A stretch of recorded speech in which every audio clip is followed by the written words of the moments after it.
body on a footpath, strewn bloody, blown apart, eyes wide, arms sliced, limbs scattered in the dark. Suffer of each and every injury imagined, and it's hard to conceive of a criminal executing such a mark. But in the whites of the eyes, fire flickers of the past, see the drama unfold in stark relief. Genealogy of bleeding anarchy, a stream, a consequence from the depths of history. In the eyes, see the story of disease and demise. It begins with the simple scene of villages in flight. See the panic in the annex of the carriage-bound fanatics. Rid the village of the billets of the mercenaries rabid.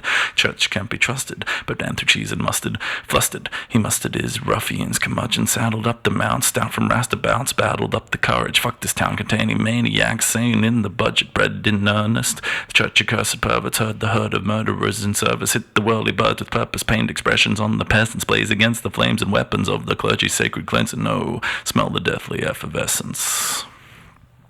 With a thirst for goodness, a righteous rider bullets blindsides a neighborhood too tired to fight the foolish. Child's eyes were tooled for bullshit and look sadly out from propaganda strewn about township footage. Bricks burnt by holy fire, shadows of survivors scorched. A war-torn courtyard scored by the size of a chorus of participants passive. The masses ambivalent gathered to actively assimilate the landmass. The real estate hammered by the caliphate's cannons. Value expanded by tabula rasa status like a flood of funnel fire ants. Developers and sycophants reinvent horizons with skyscrapers and condominiums. Golems so gargantuan stand hand in hand with freshly minted citizens within this new Elysium.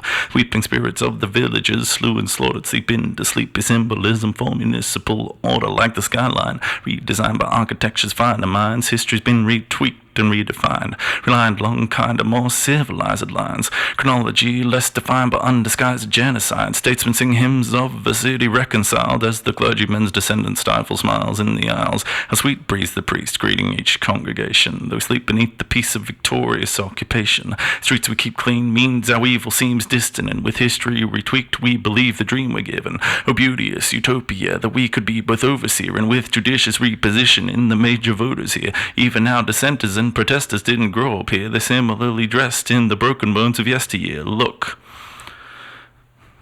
These phony shamans, false prophets, bleeding, boastful hip-hoppers, pill-popping, name-dropping, stunt-friendly show-stoppers, bless their social conscience. These milk-skin prima donnas blot the proper populace as knowledge and autonomy a process because they look so free, so we proudly declare a fair nation of robust disputation while we slowly drown these scattered remnants, descendants, and silence the minorities remaining. Fever hegemony and the pampered body of the middle-class agronomy that fosters the myopia of moneyed monotony. The truth is, keep them struggling and they'll bear the brunt of a modern myth machine of an economy. But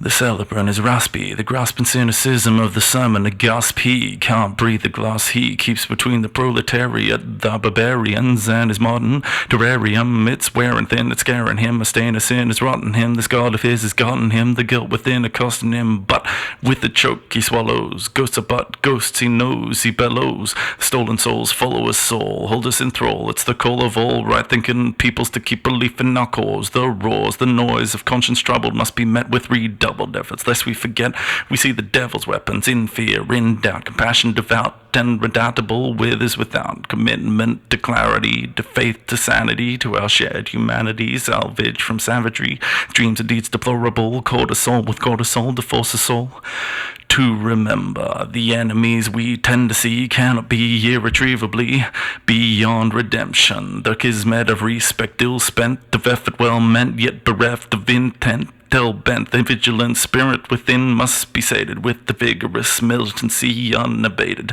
Raided, our borders have been desecrated and then decimated again and again. The sacred canon that we've gathered week after week to receive in sweet humility needs belief, bolstered by the ballast of action. The colony collapses without embodied passion. Attacks must be answered with attacks and stratagems. Sick must be burned with the wick of their waxes. The access blocked, practice stopped, manners mocked, channers clocked, copped, cropped, and dropped, left to rot. Our lot thankless and graceless will be if we faith-led crusaders can't seize these impurities, these deformities. We'll never sleep sleep at ease again if these demons breed undefeated.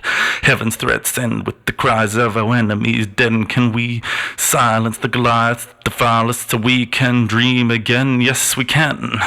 And the friends of the congregation nod with vigor. In the end, a conflagration of hate, love, and fear. Toyota to Kia, career to career. Each parishioner petitions their elected leader. Like piranha in flannel and Prada, the old guard advances in a dance with the startups. Seemingly as one they strip flesh from bone, bleach nation and neighborhood like upper class artists. Fathers pass foreigners like martyrs, muttering a suffering with hard hearts. The progeny and partners, carpet bombing the ozone, homegrown grass and full-blown rants of hydroponic psychopaths. The wrath, the guilt writ large, the unceasing march of blue bloods and mud guards. A doomed collusion, one part cast a glance askance at the co-founder counterparts, and it starts just an idea. Did they belong here with us? We can't just trust them, they're on us. We must be careful. They're full of the wrong sort of people. We're good, but they're all friendly with the enemy. Nah, cannot be. Surely we can grant clemency to our lesser frenemies. No,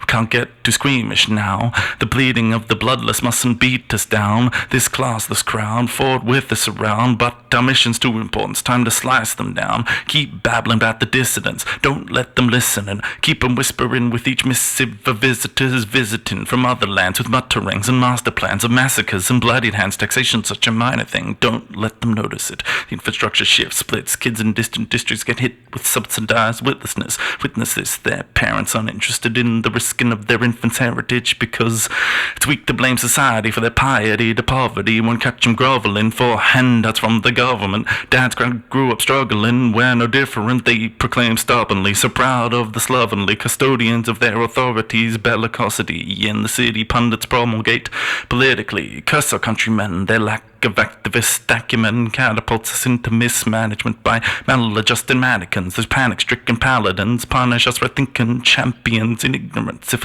they were like us, fighting races in the rodeo, on the phone or even on the television, that's where it's really done, snatching up the slips of the tongue and sending the celebrities home. Go forth and beat the tweetable sandwich board slogan, ignore the bellowing of souls nicked from the homeland. The tokenistic is the most delicious victory. Well, it's easier to beat than endemic enmity, and if we can silence the broadcast, guide all the poorcast to the crimes of the lower class, we'll have done our part, worked hard, done enough for justice to lift us above the ramparts. Can't you see these mouth-breathing breeders lack the genes to ever seek retreat with the kings, queens, and true believers? See?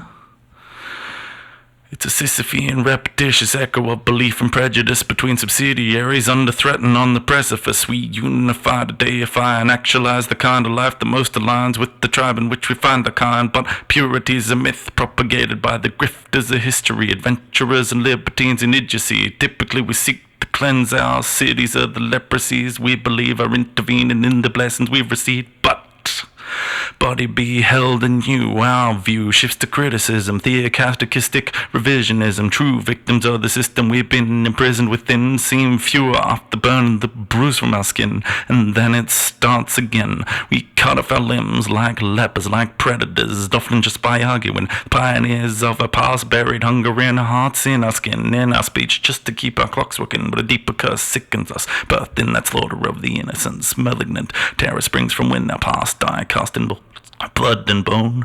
Our souls are sullied by the cold deaths of those suppressed for our pleasant existence in the present day, and that stain exacerbates the rhythm of the ticking rib cage. Ages we spent in rages, 'cause we're built with the guilt and the crimes of ancients. The drive to purify the soul through accomplishment, the eyes to see impurities in each social concomitant. Separate. Merit is inherent, says the heritage of settlements, incentive for competitiveness, but leaves the body strewn on the sidewalk of history, limbs distended and atrophied, sliced and diced in a mad quest for purity, a corpse of a crowd killed by private insecurities. Heal the soul, heal the body, heal the larger apparatus. Rejection of connection was the toxin of the carcass.